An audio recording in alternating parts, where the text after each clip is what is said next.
১৬ বছর পর কারামুক্ত হলেন বিডিআরের ১৬৮ সদস্য।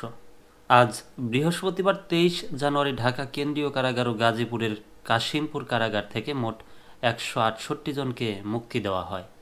এর আগে গত ২১ জানুয়ারি ঢাকার বিশেষ ট্রাইব্যুনাল ২-এর বিচারক মোহাম্মদ ইব্রাহিম মিয়ার আদালত জামিনপ্রাপ্ত ১৭৮ জন আসামির নাম প্রকাশ করেন।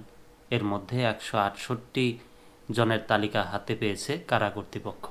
কারাগার সূত্র জানা যায়, মুক্তি পাওয়া মোট ১৬৮ জন বিডিআর বন্দীর মধ্যে কাশিমপুর ১ হতে ২৬ জন, কাশিমপুর ২ হতে ৮৯ জন, কাশিমপুর হাই সিকিউরিটি হতে ১২ জন, আর ঢাকা কেন্দ্রীয় কারাগার থেকে মোট ৪১ জন বিডিআর বন্দী সদস্যকে মুক্তি দেওয়া হয়। এর আগে গত ১৯ জানুয়ারি পিলখানা ট্র্যাজেডির ঘটনায় বিস্ফোরক আইনের মামলা ও হত্যা মামলার বিচারক একটি রায় দেন। সেখানে নিম্ন আদালত ও উচ্চ আদালতে সাজাপ্রাপ্ত আসামিরা ছাড়া বাকিদের জামিনের আদেশ দেন। ২০০৯ সালের ২৫ ও ২৬ ফেব্রুয়ারি ঢাকার পিলখানায় সীমান্তরক্ষী বাহিনীর সদর দপ্তরে বিদ্রোহের ঘটনায় ৫৭ সেনা কর্মকর্তা সহ ৭৪ জন নিহত হন। ওই ঘটনায় হত্যা ও বিস্ফোরক আইনে ২টি মামলা হয়। হত্যা মামলায় খালাস বা সাজা ভোগ শেষে বিস্ফোরক মামলার কারণে ৪৬৮ জনের মুক্তি আটকে আছে।